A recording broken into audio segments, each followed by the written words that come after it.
para a maioria do país, este debate é a maior das urgências, porque fala à vida concreta das pessoas, porque põe num país com um abismo social feito de muitos que lutam pela sobrevivência e de muito poucos que sobrevivem a tudo sem que lhes sejam pedidos sacrifícios.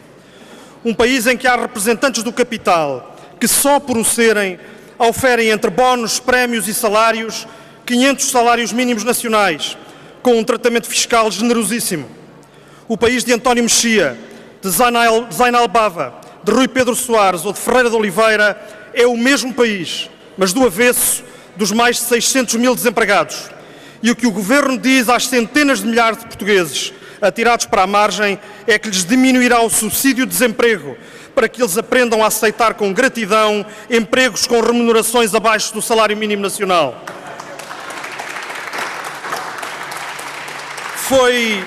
Foi este país que hoje aqui viemos debater.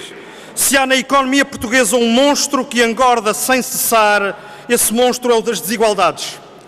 O Bloco de Esquerda agendou este debate de urgência para reafirmar que, por mais programas de inclusão social que se criem, a pobreza em Portugal só se combate eficazmente com uma outra política de distribuição dos rendimentos. Porque a sua raiz é essa, e essa é a sua fonte permanente. E é por isso que o Programa de Estabilidade e Crescimento, com a sua aposta na diminuição dos salários dos níveis médios e baixos da população portuguesa, será um evidente alimentador da pobreza e das desigualdades em Portugal. É por isso também que o Programa de Estabilidade e Crescimento, com a sua aposta na fixação de um teto de despesa para as prestações sociais do regime não contributivo da Segurança Social, incluindo o rendimento social de inserção, será um evidente alimentador da pobreza e das desigualdades em Portugal. A senhora Ministra do Trabalho tinha hoje aqui uma oportunidade de ouro de explicar ao país qual é o valor desse teto, quem é que ele vai afetar e, mais do que tudo, como é que o Governo articula esse limite aos apoios sociais básicos com o combate à pobreza. A senhora Ministra nada disse sobre o tema, como nada disse sobre a tributação de prémios e bónus, e o seu silêncio é a mais ruidosa das confissões. Sabem-no, aliás, importantes dirigentes do Partido Socialista, aqueles que hoje dão voz ao valor matricial dos socialistas para a construção da cidadania social, a que se referia a senhora Ministra do Trabalho. É o caso de Pedro Adão e Silva, para quem ficou, e cito, provado que o programa eleitoral do Partido Socialista foi uma brincadeira, fim de citação, e que a política do PEC sobre o rendimento social de inserção, volto a citar, é a mais veemente e radical mudança programática do PS nos últimos 20 anos, fim de citação. É também o caso de Paulo Pedroso, e volto a citar, é mais fácil cortar nas transferências sociais, em relação às quais até há estigmas fortes, do que em rubricas que choquem com interesses organizados. Fim de citação.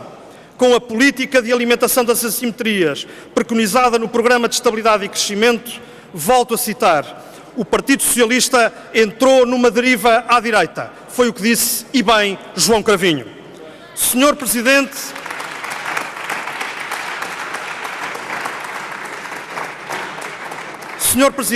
senhoras e senhores deputados, senhores e senhoras membros do Governo, ao impor cortes de 130 milhões de euros no rendimento social de inserção, ao diminuir o subsídio de desemprego, ao estabelecer um teto incompreensível às despesas com prestações sociais do regime contributivo da Segurança Social, o Governo mostra ao que vem e qual é o rumo que quer para o país.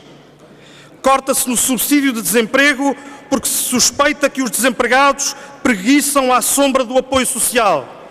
Estão instalados no subsídio, diz a senhora Ministra, usando expressões que nem o CDS teve alguma vez a ousadia de dizer nesta Câmara. Corta-se no rendimento social de inserção, porque se parte do princípio que os beneficiários são profissionais da fraude.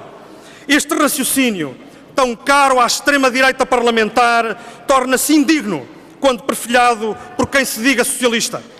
A conclusão que o Bloco de Esquerda tira deste debate é por isso inequívoca. As políticas económicas do Governo geram pobreza e acentuam as desigualdades em vez de as combater. Esse é o espartilho das vidas das pessoas. Combatê-lo promovendo um tratamento fiscal justo dos rendimentos de todos e reforçando os apoios de todos a quem mais precisa é o imperativo maior do nosso tempo, em nome dessa coisa exigente que se chama democracia, disse.